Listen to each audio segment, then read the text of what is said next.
Información precisa, completa, veraz, objetiva e independiente. Directo a tu pantalla. Radio Caracas Radio presenta Voz de América. La Voz de América presenta Buenos días, América. Desde Washington, la actualidad informativa. La tensión entre Corea del Norte y Corea del Sur alcanza niveles históricos luego del lanzamiento de misiles balísticos norcoreanos en aguas del sur. Los mandatarios de Colombia y Venezuela se reunieron en Caracas en una nueva era marcada por el restablecimiento de las relaciones bilaterales entre ambas naciones. Y en Ecuador, una oleada de violencia organizada obliga a las autoridades a establecer medidas de emergencia en diferentes puntos del país. Hoy es miércoles 2 de noviembre de 2022. Soy Héctor Contreras y junto a Judith Martín Rodríguez les damos la más cordial bienvenida. Aquí comienza nuestra emisión de Buenos Días, América.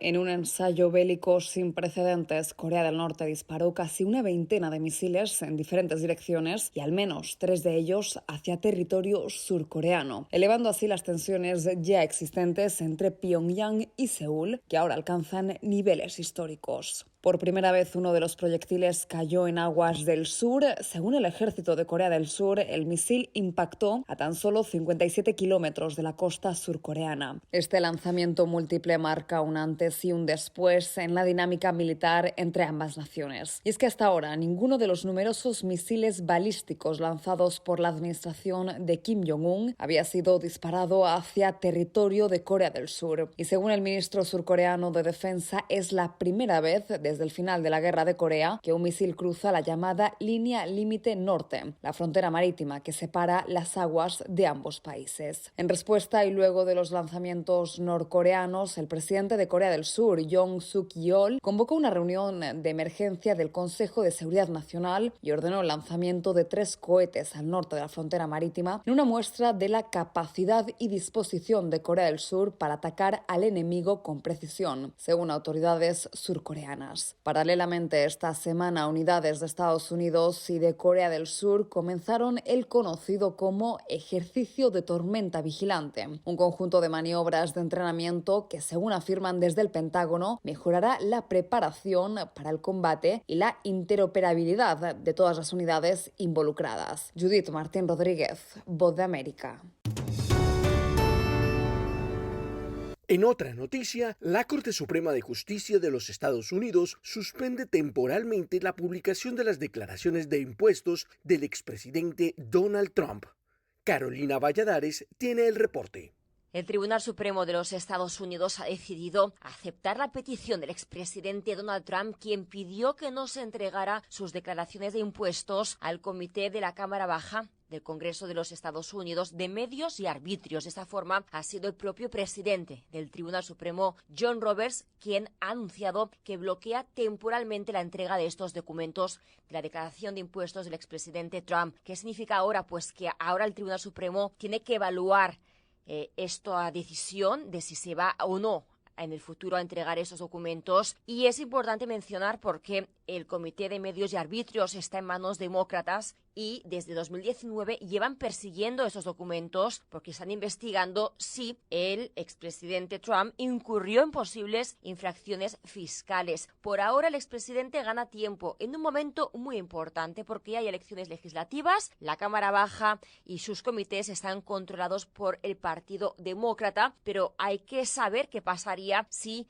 esto cambia, si en las elecciones legislativas pues ganaran los republicanos el control de esta Cámara Baja. ¿Qué haría entonces este Comité de Medios y Arbitrios? ¿Seguiría adelante con la investigación sobre los impuestos del expresidente Donald Trump? Un factor a tener en cuenta, pero también hay que mencionar que la Corte Suprema de los Estados Unidos está ahora mismo también en manos conservadoras y si bien pues otras cortes judiciales de inferior rango han fallado por ahora a favor de entregar esos documentos, hay que esperar y ver qué decide el Tribunal Supremo de los Estados Unidos. Este es el reporte desde Washington. Carolina Valladares para La Voz de América. Somos la Voz de América desde Washington, D.C.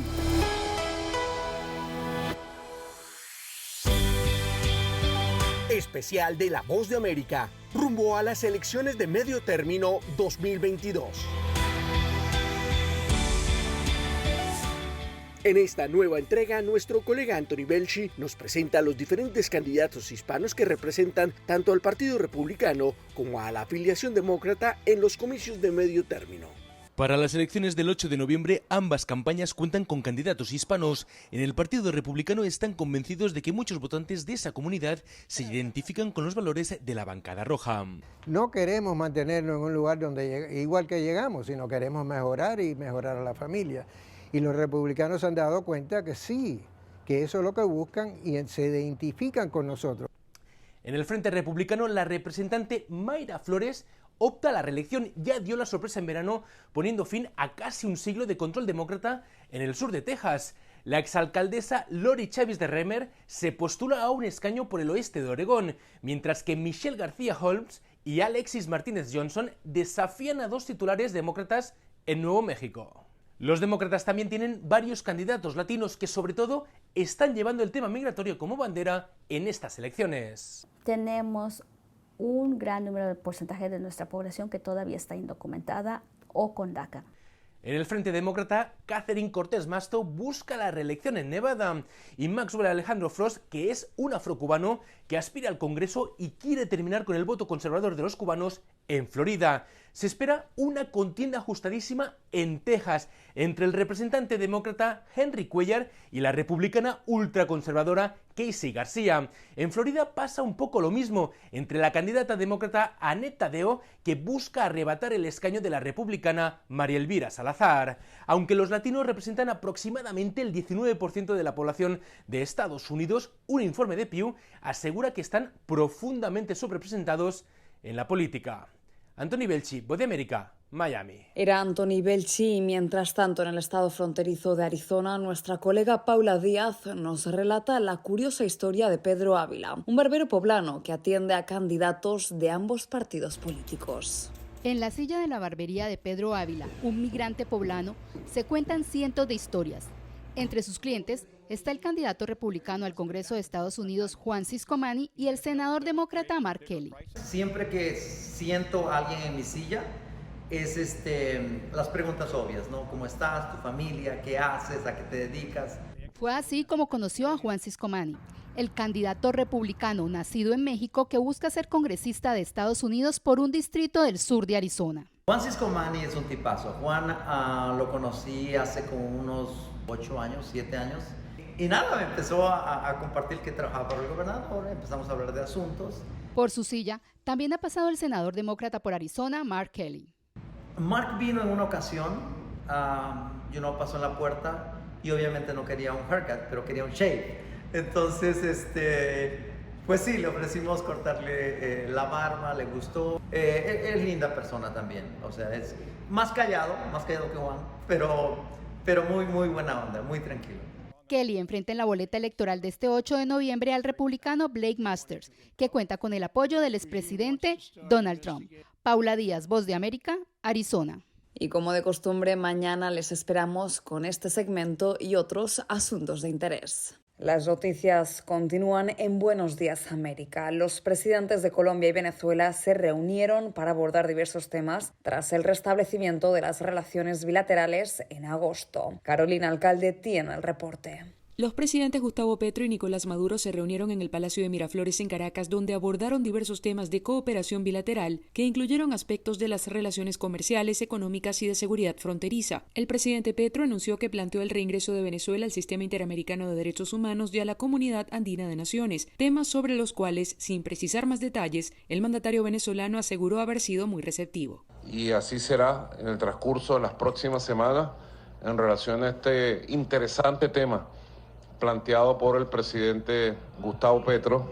El mandatario colombiano insistió en que las relaciones entre ambos países nunca debieron romperse y subrayó que el camino de reconstrucción comienza en la frontera, que según dijo está en manos de las mafias. De lo que llamamos las organizaciones multicrimen, organizaciones cuya cabeza, cuya jefatura ya es multinacional, que es la expresión de un fracaso en algo que se llama la guerra contra las drogas, que comenzó hace 50 años. Para el embajador retirado Edmundo González, la visita de Petro a Caracas se inscribe en el marco de la tesis de la paz total como una política de Estado, aunque represente riesgos políticos para el mandatario colombiano. Para Maduro lo que más vale es la foto de ese encuentro, que en cierta forma lo van a explotar como el reconocimiento o legitimidad que le dan actores internacionales. Las relaciones entre Colombia y Venezuela han estado marcadas por tensiones desde la llegada al poder del expresidente Hugo Chávez, pero la situación se intensificó luego de que Maduro asumió el poder y tras el reconocimiento del exmandatario Iván Duque a Juan Guaidó como presidente interino de Venezuela.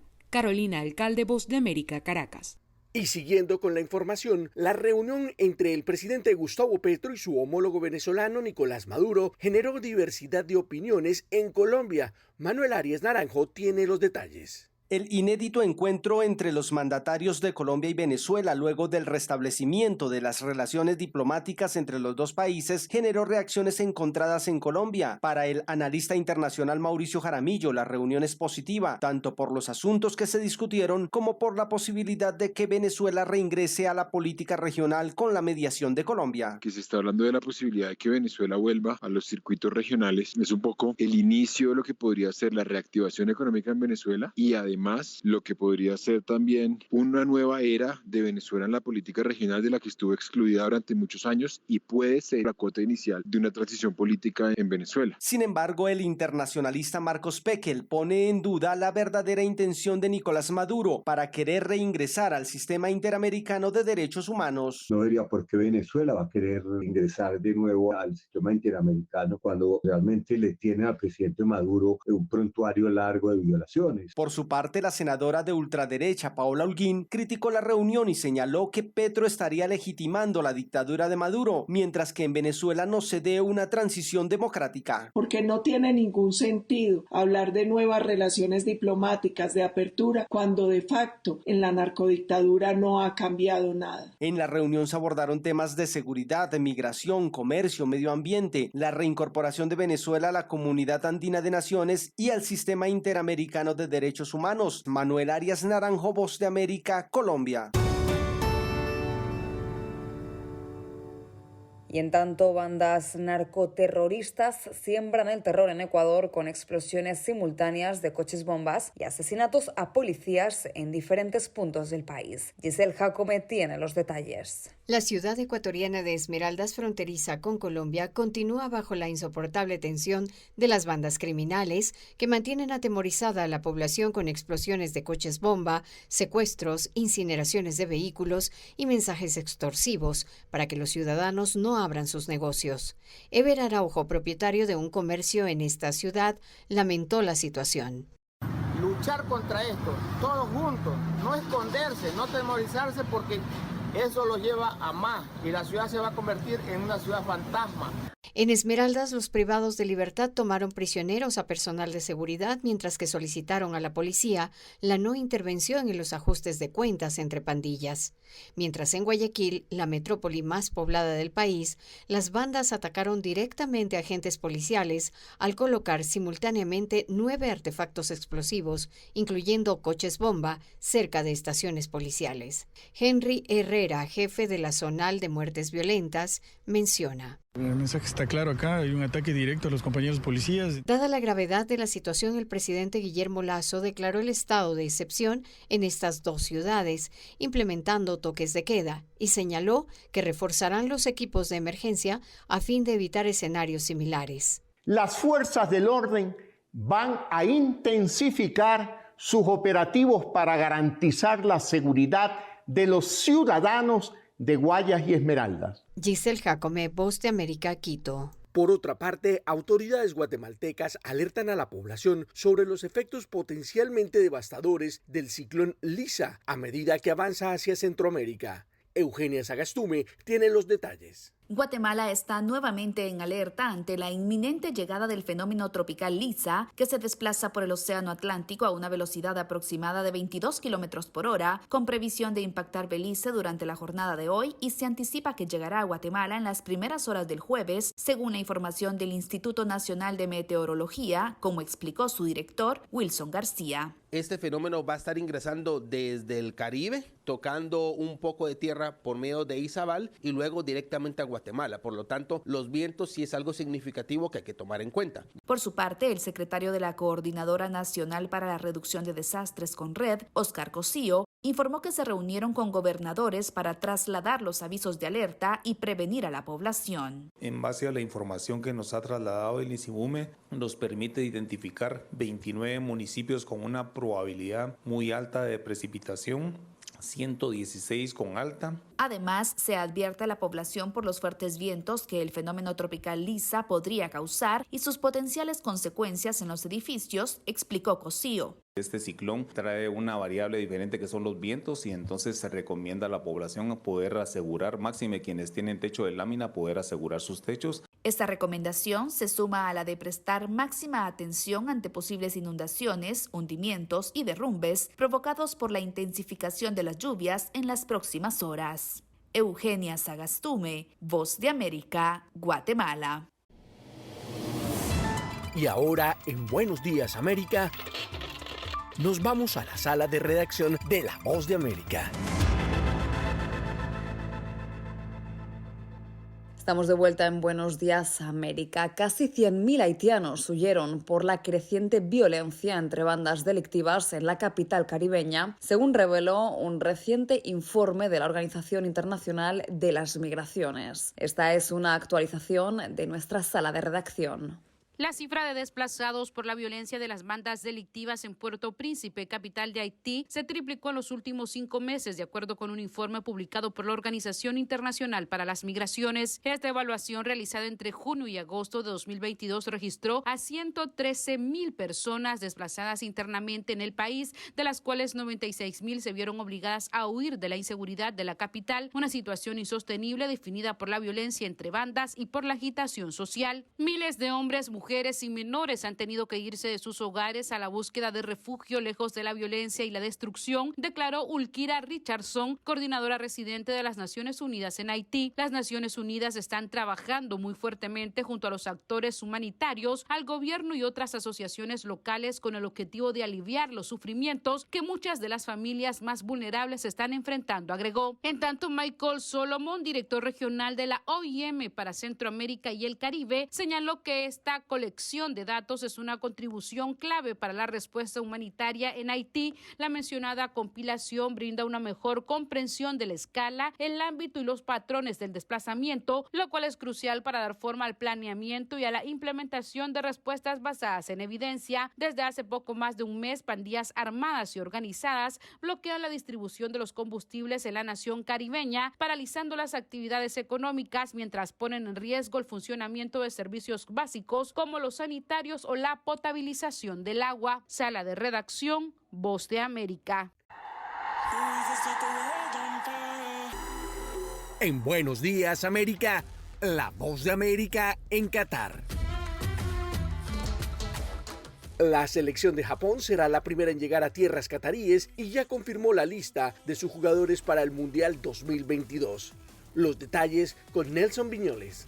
Hace unos días informábamos aquí en este espacio que la selección de Japón será la primera en llegar a tierras cataríes para comenzar su preparación de cara al Mundial 2022. Lo harán el 7 de noviembre, mucho antes que tantas otras que deberán esperar que sus jugadores, principalmente jugando en las ligas europeas, terminen con su participación. La selección nipona entonces no solamente será la primera en llegar, sino que también ha sido la primera en confirmar a los 26 jugadores que formarán parte del plantel para enfrentar esta Copa del Mundo. Entre otros tienen obviamente al delantero de la Real Sociedad, Takefusa Kubo, un jovencito de 21 años que juega generalmente por el sector izquierdo y que ha sorprendido hace unos años ya cuando hizo su aparición muy joven al fútbol mundial. Otro de los protagonistas será Kamada, que juega en el fútbol alemán, Endo, que también lo hace en el Stuttgart alemán, Minamino, uno de los jugadores del Mónaco de Francia, y Tomayasu, otro de los jóvenes que participa en el arsenal de la Liga Premier inglesa. Entonces, Japón ya ha definido a sus jugadores y estará aterrizando el 7 de noviembre en tierras cataríes para prepararse mucho antes que los demás, aclimatarse, conocer los trayectos, su lugar de concentración, los estadios. Tendrán una pequeña ventaja que seguramente sabrán aprovecharlos los del Sol Naciente. Soy Nelson Viñoles y esto es La Voz de América. Sintonizan Buenos Días América, un programa de La Voz de América.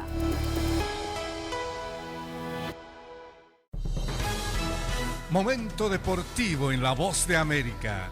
Les informa Henry Llanos. En el baloncesto de la NBA, Steve Nash dejó de ser el entrenador de los Nets de Brooklyn tras un decepcionante inicio de temporada y la continua controversia alrededor de Kyrie Irving. El martes los Nets anunciaron que habían decidido cesar al base integrante del Salón de la Fama un día después de que vencieron a Indiana.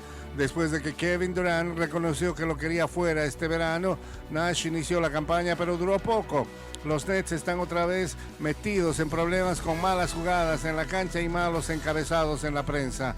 El más grande otra vez fue creado por Irving, quien publicó una liga a una publicación antisemita en Twitter la semana pasada y que llevó a críticas del dueño de los Nets, Joe Tsai.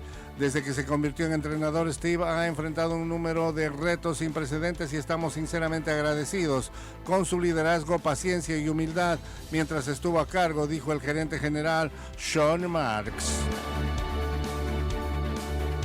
Y el principal médico de la FIFA destacó el martes a las lesiones cerebrales en el fútbol como su prioridad antes de que se inicie la Copa Mundial, donde los equipos tendrán un cambio extra si sospechan de una conmoción. Me uní a la FIFA para intentar marcar una diferencia y las lesiones cerebrales están hasta arriba en mi lista.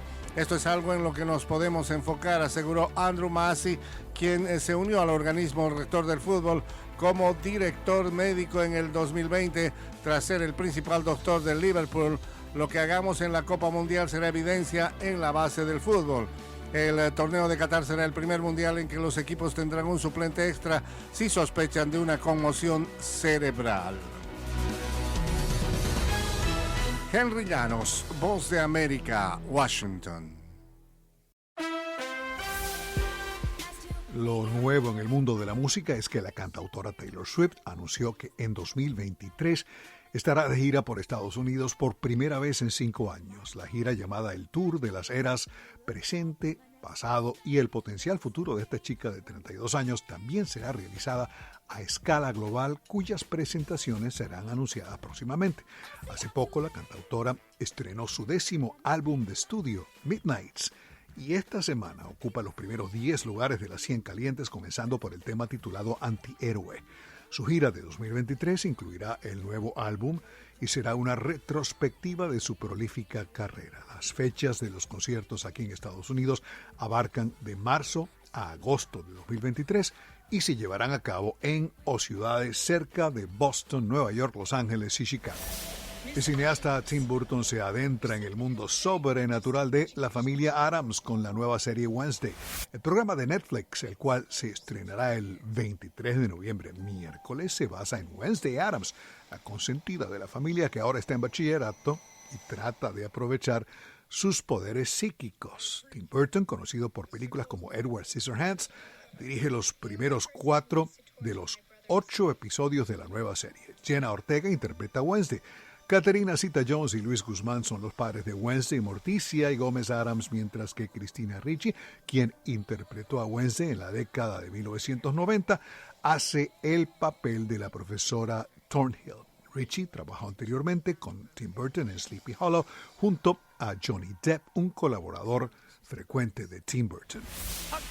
Walt Disney Company dijo en un comunicado que los suscriptores estadounidenses de Disney Plus ya pueden adquirir productos de Star Wars como sables de luz y máscaras de Black Panther una semana antes del público. En general, la casa de Mickey Mouse reportó 152 millones de suscripciones para el 2 de julio incluidas 45 millones aquí en Estados Unidos y Canadá. El martes 8 de noviembre, Disney revelará sus más recientes cifras de streaming en su informe de ganancias. Con la nueva oferta, Disney Plus brinda a los suscriptores estadounidenses la oportunidad de comprar productos relacionados con The Mandalorian, Black Panther, Doctor Strange, Frozen y Lightyear. En mayo de 2023, la legendaria banda Chicago estará presentándose en Maryland. Los creadores de Saturday in the Park y de West Virginia Fantasies tocarán en el Pier 6 Pavilion de la ciudad de Baltimore, la cual se ubica a poco menos de una hora de manejo sin tráfico de la capital estadounidense. Chicago tiene más de medio siglo haciendo música. Alejandro Escalona, Voz de América.